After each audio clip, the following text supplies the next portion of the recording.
What are summits about anyway? Most of the time, minions and sherpas have long agreed on policy points, long before the red carpet's even been rolled out. Arguably, most important in a summit are the photo ops, a chance for politicians to show that they're at the helm, helping to rule the world in a spirit of cooperation.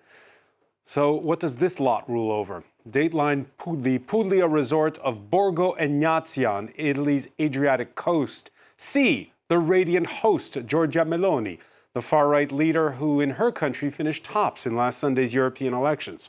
Watch all the other G7 leaders. How forced are the smiles for more mainstream incumbents? They're either reeling from last Sunday, looking over their shoulder as they prepare to face electoral verdicts to come, or in some cases, both. France's Emmanuel Macron did so badly against the far-right, he's called snap legislative elections. Does this summit mark the dying days of a certain kind of Western world order? That brings us to the other reason why summits matter: sidebar talks. Liberal democracy is not on the official agenda, so what notes will those weakened incumbents trade on the quiet as they do battle with a populist surge? Today in the France 24 debate, we're looking at what is Meloni's moment, and joining us is France 24's Kedevan Gorgestani, who we've chained to the desk, a veteran of many a summit. How are you? Good. With us as well, digital diplomacy consultant Reina Stamboliska. Thank you for being with us. Thank you for inviting me. Commentator and entrepreneur Jakob Hessler. Good to see you. Welcome. Thank We welcome to the show from Rome political scientist Thibault Musergue, author in French of Post-Populism. Thank you for joining us. Thanks for having me. You can listen, like, and subscribe to the France 24 debate on Spotify, Apple Podcasts, and other fine streaming services, by the way. From its founding nearly a half century ago, summits of the Group of Seven industrialized nations have always had their ups and downs. People remember 2018 in Canada. Donald Trump had rejected the final communique. No rows this time, but kind of a sense of foreboding for some. In the frame there, you see Olaf Scholz, whose party finished third behind the far right last Sunday. Emmanuel Macron, whom we mentioned, and Rishi Sunak, for whom the polls predict the worst in the UK general election July 4th. When you look at the optics, let me begin with you, Reina Stamboliska, the optics of this G7 summit, what goes through your mind when you look at those pictures? Oh, so many things. Giorgia Meloni, despite everything I can think about her politics, is in an excellent place now, right? She's the only one who came up victorious. She's been in power for 2 years, more or less. She's yet to have to leave a mark on international politics, because so far it's been very national politics, And she's also the only woman leading outside of Ursula von der Leyen, leading there and sitting next to these people who kind of hail from yesterday, given the results that they have obtained. What is it? Is it the end of a cycle, or is it bigger than that? Is it the fact that a certain kind of Western democracy is changing? Well, all of the above. She seeks to strengthen her own position as a leader. She also seeks to promote her national agenda and extend it and make an international agenda out of it, with an outlook towards Africa, with an outlook towards AI that will happen tomorrow. With the Pope attending, I guess he liked the outfit, the white coat outfit that AI generated for him. But outside of a joke, she is establishing Italy as a new power there, also because Italy, we've forgotten this now, has such a low deficit and is having this very low deficit for the past several years, So it was kind of, that ugly little duck. And now it's coming up. So there, from what, media are coming up with, those leaders from yesterday, some of them perhaps of today, but definitely not of tomorrow, are giving up on including some more definitive statements on access to abortion in the final declaration of the summit, because she doesn't like it. So, all in all, let's see, and it asks also other questions about what is it to be a woman in power when the your earlier allies are crumbling around you. Like, where does it leave you as a power figure? Jakob Hessler? I think I wouldn't disagree with you. I think I'll go in the same direction. I think it's a recomposition, and I think it sometimes helps to take a step back. And I'll take two examples. Remember, in the UK, you talked about Rishi Sunak. Very soon, you'll have a sweeping left-wing victory where you can say, is the UK at the forefront of something?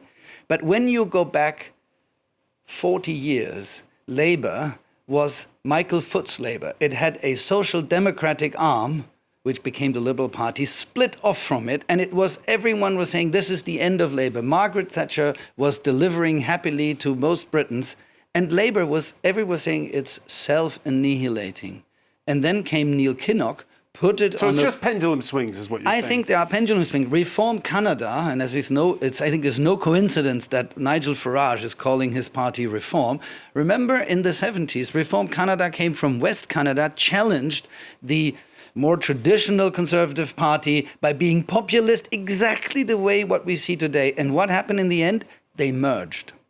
It stopped. In 2000, the populist Reform Party Canada merged with the historic traditional party. So in a way, you have recomposition. So what you're saying that in the end, I think Meloni is the epitome of a modern conservative party which reconfigures a conception of social conservatism with economic more liberalism, which is unlike what you see in France, which is, and it's very, very different. You cannot put them in the same bucket. As Reina was saying, Meloni trying it on when it came to wording when it comes to abortion, then quietly letting that go. She's steering well clear of far-right rhetoric in her welcome to other leaders.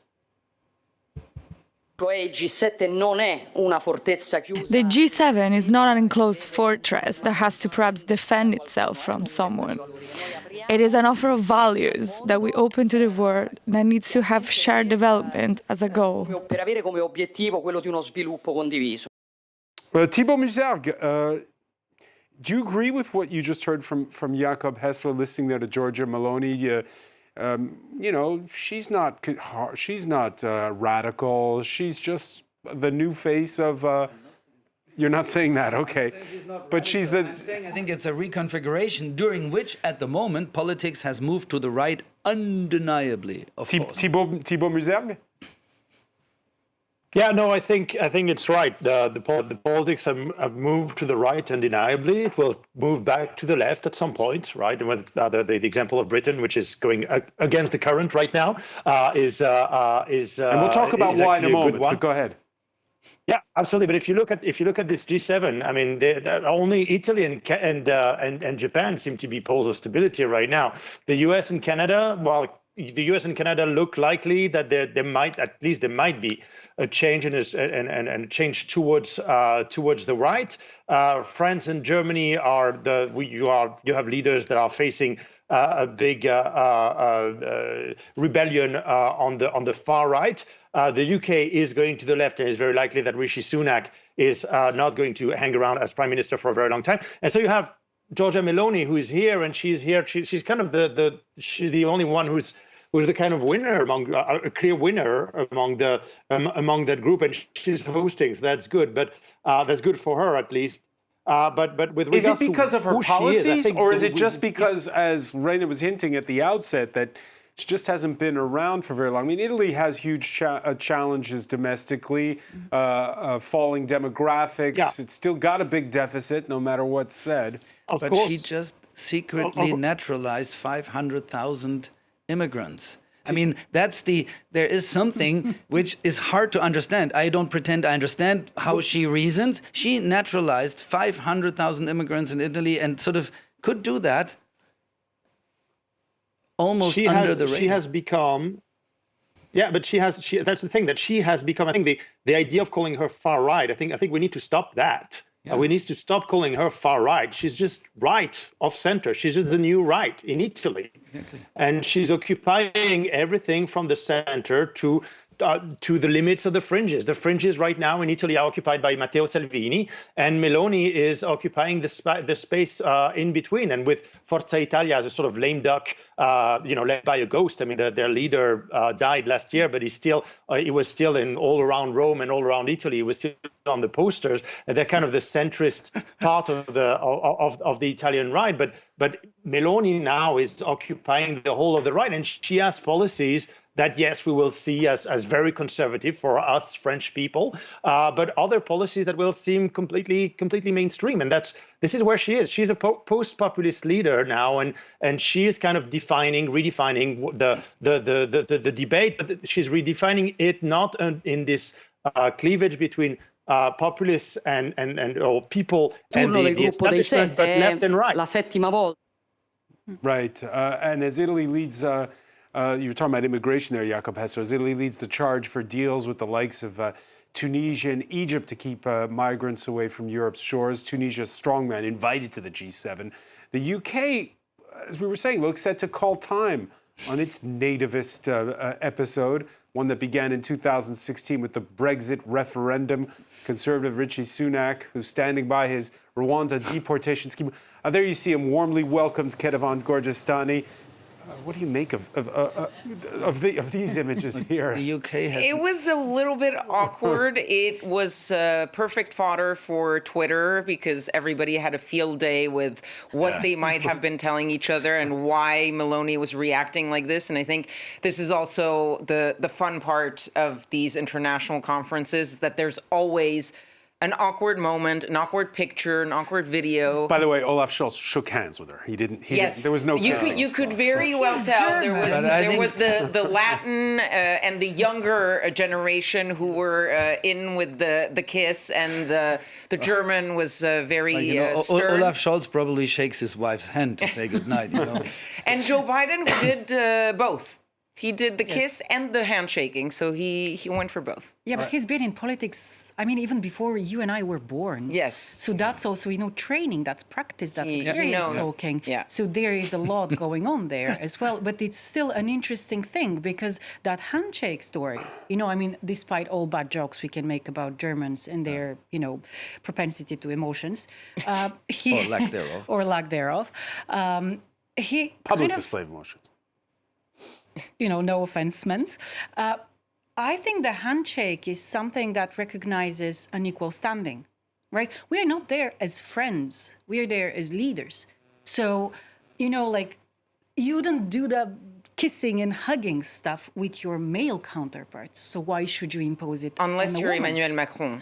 He loves... hugging. He's very tactile. He's very tactile. He's very French in that way. As our former Washington correspondent, when you hear the way Meloni's described and we think about the elections coming up in the U.S., your thoughts on just how nativist the right has become. And it feels as though when we saw those images of Rishi Sunak less jokingly, that, they've tried now nativist for 10 years. They've been through, I don't know how many, 5 prime ministers, right?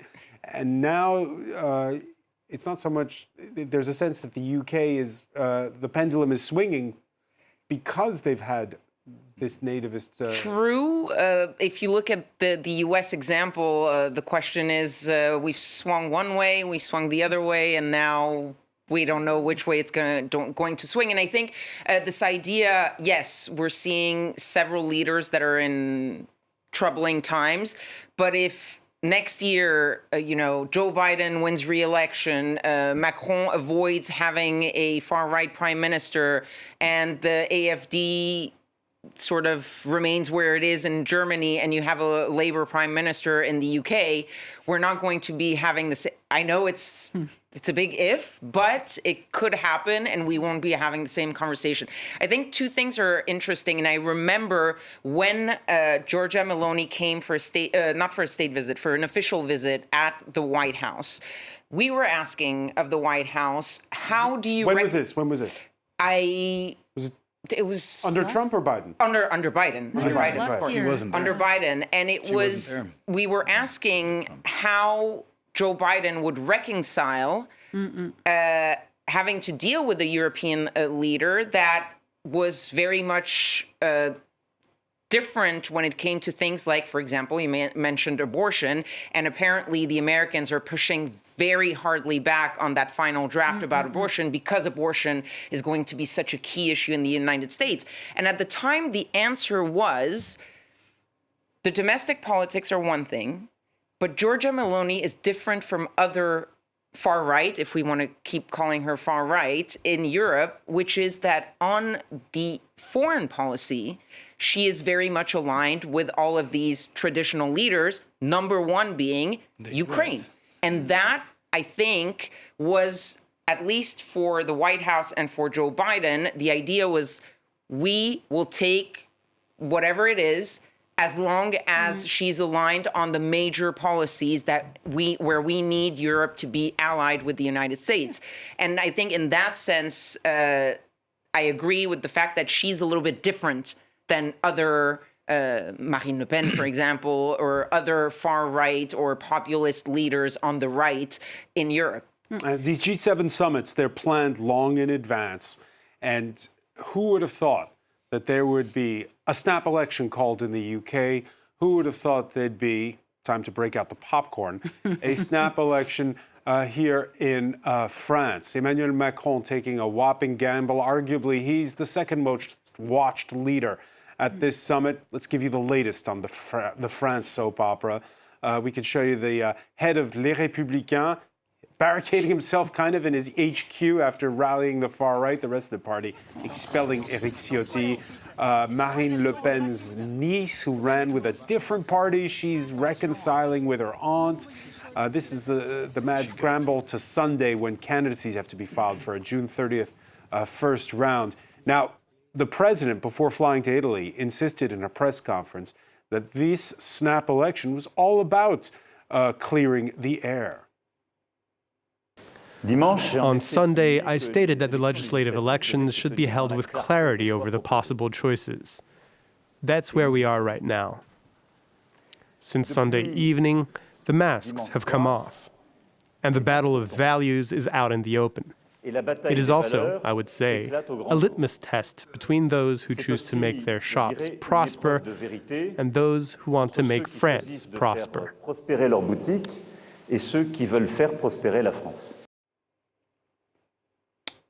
Jacob Hessler, what's this about? The Emmanuel Macron's dissolution of parliament. He thought he'd clear the air. Now we're discovering that as the picture starts to crystallize, and different factions get into battle formation, it's not going according to the plan that he put out. See, I have to admit, I will not pass judgment because I'm not entirely sure what the plan was or is.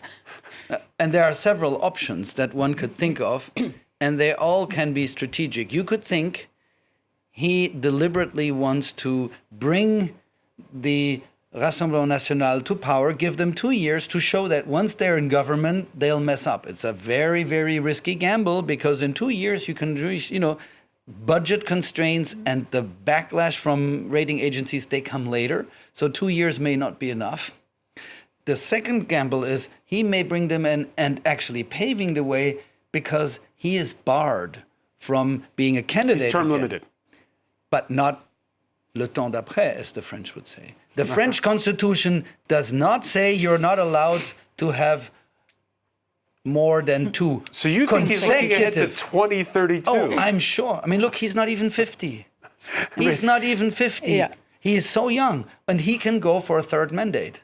I have a different take on But this. that's, and there may be other... Reina Stamoliska. I have a different take on this because, he's been a bully for the past several years, right? He governs by sideration. He governs by pushing things forcibly on people. And I was watching the news as everyone else. Sunday night. And then, you have 1 minute of, what did he just did? You don't say, that's not possible. And then it kind of settles on you okay, so first step is to say... That's France's constitution that de Gaulle set up. Wait. We have all the far-right doom and gloom, which is absolutely true, upon us. So what's the option? So he can't not dissolve the National Assembly, right? He could have done it more spaced in time, with a different timeline. He could have announced the dissolution, but in 3 months, after the Olympics. He didn't have to call such a quick campaign. There was no actual either political or rational reason to call things in under 3 weeks, because we are talking about France, the country, and people who live into it. But the French living abroad, they're called to vote on the 23rd of June, which is literally a week away from now, right? So his gamble to me is the following. Okay, there is the far right coming and, knocking on the door. So the left is completely fractured. Given the score that the far left, France Insoumise, had at the European elections, the left will be obliged to factor it in, right? However, because Macron has been here for 7 years, we know how they react vis-à-vis La France Insoumise, right? They consider them to not be a part of the Republican camp, right? To be against the Republic and the values it holds and so on and so forth. So what he is doing is he's making from France a tripartite political system where you have the far right, the left, united of sorts around La France Insoumise, having to factor it in, and him in the middle. And so you electors, you're between a rock and a hard place. You have the far right on one side, you have the far left on the other. I'm your only reasonable choice. Be my guest. So that's kind of the the calculus here, which may backfire sorely on him. But your point was just on the timing of it. You were basically saying he cannot not. So you were saying he had to. Politically, that is the big statement. If you were arguing is it now or a bit later? I think there's and the calculus and his calculus. It's interesting because the European election saw the re-emergence of something nobody would have thought possible. That suddenly there's a classic social democrat who comes in second. Third. After third on 15%. The far right combined got 40% if you include. Yes, I'm not saying that, but the calculus to say that the left will be forever associated with the hard left. That's not what I said. But I think the calculus of putting them what into is this certain camp in any case is that it caught everybody by surprise. That's as what Reina happened. that it caught everybody by surprise here in France. And well, let's cross to the G7 summit and France 24's Philip Turrell. Everybody by surprise, probably I can safe to bet where you are. What do people think about Macron's gamble?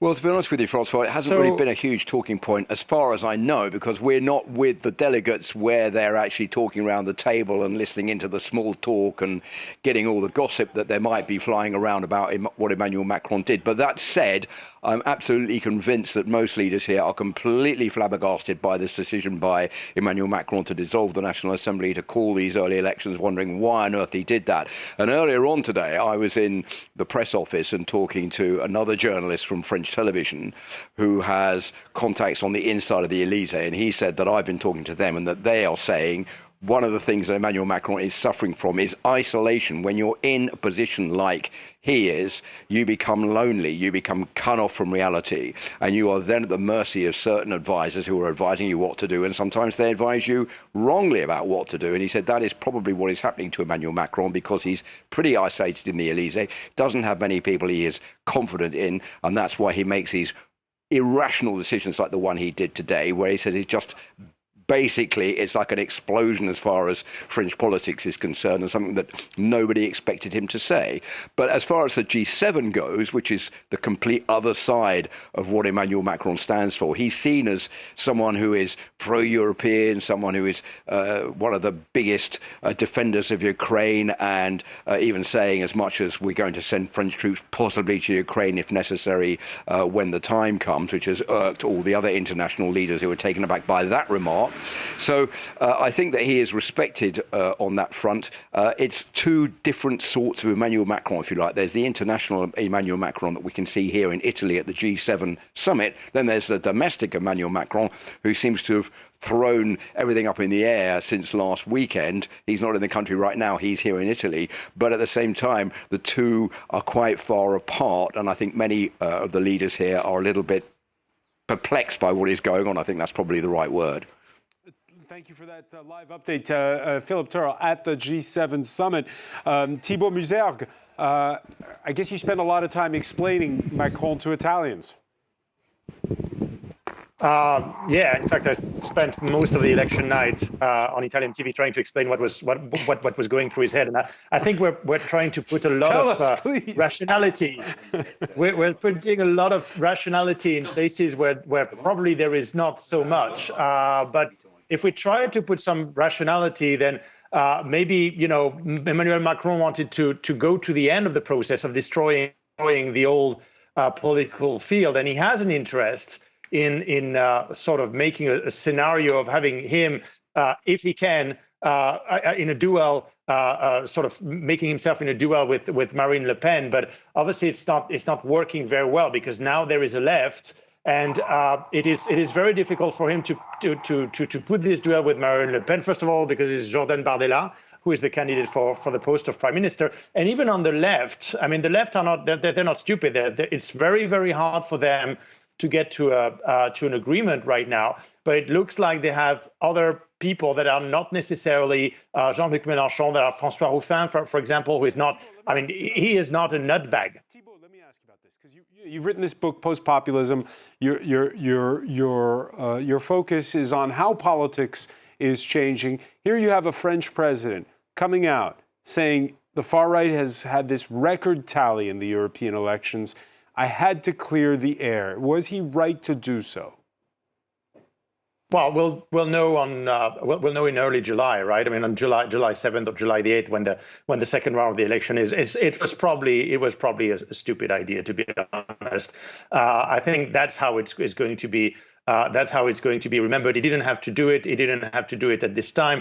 François Hollande got very bad results in 2014, and he kept on with the same prime minister. So there was no way that this was a good move, except if it pays off, right? That's a huge gamble, a very risky gamble. Sometimes they pay off. Most of the time, they end up in disaster. So we'll have to see what is going to happen. And Thibault, let me ask you about this. Let me ask you about this, because you used to be, in a previous life, an advisor to the Nicolas Sarkozy's party, Les Républicains now, and used to be the Big Ten party, used to be the largest party in France, in fact. What's your reaction when you see it tearing itself apart? Is that the natural order of things as politics, as you said earlier, moves more to the right, that there's a reformation of the different political camps? I think you said it very well, used to. I think that's a very good way to describe Les Républicains. This is a party that is no longer, that for a very long time was on life support, and right now it is just imploding. It is still there because there is a very good network of very competent locally elected officials. But let's be honest, the Republican right at national level is dead, and I think that's what has happened. What we've seen is the final spasms of that party. Something else will. So why is the Big Tent Labour Party still alive in the UK? The Big Tent Conservative Party in the UK, arguably, even though it's about to take a drubbing. Well, simply because, first of all, Britons take their political parties seriously. In terms of institutions, they take it as an institution, which the French don't. I mean, remember that for the first 100 years of our democratic history, from the first 115 years, actually, until the law of 1905, any political party was banned in France, from the Loi Le Chapelier of 1791. If I remember well, to 1905 and the law on free association. You could not form a political party in France. So we still have this hatred for political parties, which means that it's very difficult to, particularly on the right, where there is this Bonapartist culture of the leader. It is very, very difficult to have a party, and parties have been coming and going. I mean, in my own political life. I've been working in politics. There was UDF, then there was the UMP, then there was Les Républicains, and now something else will pop up. We'll have to see in the long term what that looks like. But right now, it is. I mean, again, it is the last spasms of Les Républicains. I'm very sorry for it personally, but this is the reality that we're confronted with. All right, parties have a shorter shelf life in France than in other places. On the campaign, the whole of Europe is watching this election. France, of course, one of the biggest powers in Europe. It's a nuclear power. On the campaign trail for European elections earlier this month, Marine Le Pen, who could wind up being, could be the one whose party gets to have a prime minister come July the 8th, making it clear on the campaign trail that Brussels was part of the problem, not the solution. A wind of hope is blowing across Europe, in Italy, Hungary, Spain, the Netherlands, Austria, Sweden, Flanders and Portugal. It has to be said that the decisions of the European Union impose themselves on us more and more, to the point where they order us around everywhere, constantly reprimanding us, constantly forbidding us.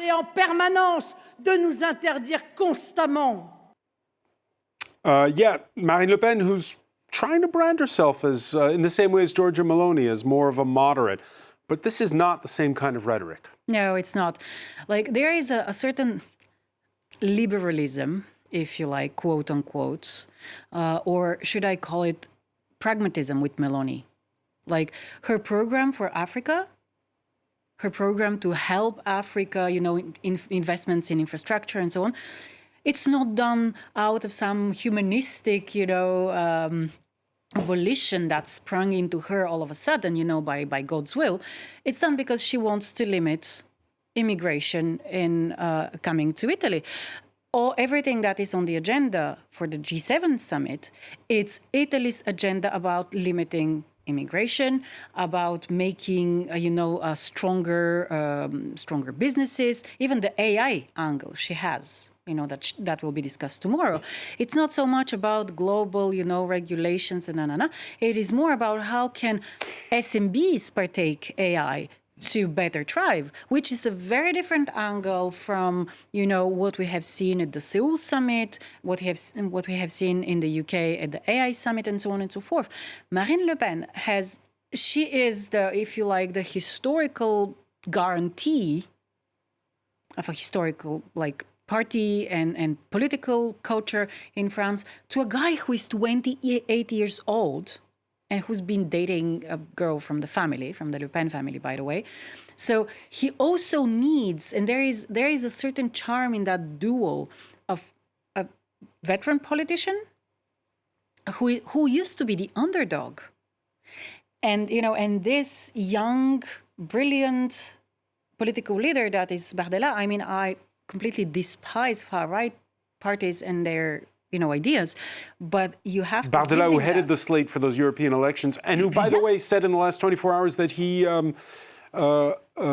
is no longer against the pension reform that was passed by the Macron government. Yeah, and that's something that you see with the National Rally, or National Front, as it used to be called before. They change their opinions depending on, how winds blow, because their program is an empty shell, right? It's demagogic. A lot of their reforms But they got 31.5%, so... Yes, and that's where, I've been kind of hammering this thing about a woman leader. Why? Because what we saw with the European elections, and what was very little covered, is that a big percentage of the shift in voters in France towards the Bardella vote was young people and women. Comes from women. It was 19%, if I remember correctly, in 2019. It was 32% now, which is huge. And I know, because I'm a woman in politics after all, and I know how we are always forgotten, and we are half of the population, right? So, and we have seen also the emergence. This guy didn't come from nowhere. We've seen the emergence of far-right / tradwives, all that sort of influencers. Just very briefly on this, Thibault Musergue, would you qualify Marine Le Pen as post-populist? Or is she old school? No, definitely not. Well, she's not old school anymore. Otherwise, she would not have kicked the AfD out of her party, because now ID is her party. I mean, her party kind of really, she leads that party with the biggest delegation in ID by very far. She's kind of moving towards it, but she kind of stopped half in between, right? I mean, Meloni is economically liberal, even though she is protectionist. But inside Italy, she's economically liberal. She's pro-European, and she is pro-NATO and pro-Ukraine. We don't see anything of that with Marine Le Pen. I mean, I'm still to hear what she thinks about Ukraine and Russia, because she's been very, very silent ever since the start of the invasion on this subject. I would love her to say something that said, "Oh, I got it wrong." I've seen parties, the Sweden Democrats, completely change their policies with regards to neutrality, and they said, "We got it wrong," and that actually won, initially at least, and won them votes. And we saw at the beginning of the week, and I'll put it to Jakob Hessler, the Marine Le Pen's formation stayed in the National Assembly when Volodymyr Zelensky spoke before the French Parliament. Not the case with the German far-right AfD party. They left the chamber when Volodymyr Zelensky spoke earlier this week before the Bundestag. Yeah, I think I agree with you. The point is, she has very deliberately kept an empty space, and one of the ways, if ever they now become the party that's governing, they will have to fill at least some of it. Because today you put your your coat in the wind wherever the wind blows, and that means that you can't be everything to everyone. And in Germany, that's the interesting thing. The AfD has now also captured the working class vote in the West in the same way that the Rassemblement National changed its tack when it added the deindustrialized northern former communist voters to its portfolio. Suddenly its economic policies moved more to the left. And I would be interested to see if the AfD, now that it got a stronghold in the historic social democratic West, whether that will also happen or whether will stay, because ultimately they want a majority and win. And it brings us to the question, Ketevan Gorjestani, and this was the big item on the agenda for day one of the G7, Ukraine. of what this all means for Ukraine, because Marine Le Pen saying that she's opposed to Vladimir Putin's invasion, but playing her cards close to her chest. And you have the sense with this deal that was struck for $50 billion using frozen Russian assets, that basically these G7 leaders know they could be on borrowed time with the elections in France, the election in the United States, and that they want to guarantee the money gets there up front. There is a little bit of a sense of urgency, it seems, especially coming from the Americans, even though they don't want to say it. They were asked, actually, Jake Sullivan of the National Security Advisor was asked whether this was a sign that they were, A, working on urgency because it might be Joe Biden's last G7, and B, whether it was urgency also given the situation in Europe. And of course, the public message is we are all democracies and elections happen, leaders come and go, but we agree on the main issues. Privately, the message is a little bit different because they, of course, understand that dealing with Macron is not the same as dealing with Marine Le Pen when it comes to Ukraine. It might be the same for other issues, but on Ukraine, it's not the same at all. And so this deal, for example, you see that these leaders are sort of getting together because they know that if they pass it now, at least it will be done, and at least that will be secure. And the Americans are doing the same thing. And I'm just seeing that there are some images where we're waiting for this signing of the bilateral security agreement between the Americans and the Ukrainians. And that is also a way to sort of in the words of Jake Sullivan, we're not talking about the next few days, the next few months, but we're talking about the next few years. And it's a way subtly of sort of saying we're trying to Trump-proof that aid to Ukraine. Reina Stambulia, on the campaign trail, and we had an extensive Ipsos exit poll for France 24 that showed that the war in Ukraine was 7th on the list in terms of priorities. It wasn't very high. Nonetheless, do you count the high price of natural gas as one of the consequences of the war in Ukraine, because spending power is number one. And do you wonder, when Emmanuel Macron tries his hand at strategic ambiguity, saying there may be a scenario under which French troops could go to Ukraine, when you hear Vladimir Putin's nuclear threats, does that work? Did that help the far right? It does, also because, Macron has been instrumental in dividing us, and in creating an ecosystem of frailties. I mean, I don't know how many people have, jobs and sleep in their cars. We are talking France in, 21st century. So when I was on the ground during the campaign and talking to voters, and they're like, look, Ukraine, we understand it's important. Of course, we are afraid of the war. But as of now, what we need is help, in paying our bills, in eating more than one meal, consistent meal a day, and so on and so forth. So you also have that sort of fatigue there, which was also, don't forget, we had that agricultural reform problem a few months back. And that's where you had a lot of rhetoric, far-right rhetoric, putting it all on Ukraine and saying, look, we're giving our money to a country that is a competitor to us. While, our elected officials and all those unelected officials, who are dictators in Europe, like Ursula von der Leyen, that's kind of crazy, but, she's not a dictator. But they're signing deals with, Mercosur and others to get free, very cheap food here, and we are living with what? Right. So that's what worked. That divide between the haves and have-nots that existed in 2016 when Brexit was voted, still there. Jakob Hessler, in Germany, the far right leapfrogged the Social Democrats in the European elections. How much of it is down to Ukraine and what we've just been talking about when it comes to France? Is it the same story? I'm not sure even for Germany it's only Ukraine. I think there's a huge fatigue. Coalition governments have advantages, but they also have the disadvantage that they at some point fade. And the Social Democrats have been actually the party most associated in power over the past 30 years, if you look at it. And I think the relative invisibility of any political signature basically Scholz is the peacekeeper in his own government. But they liked it when Angela Merkel was boring.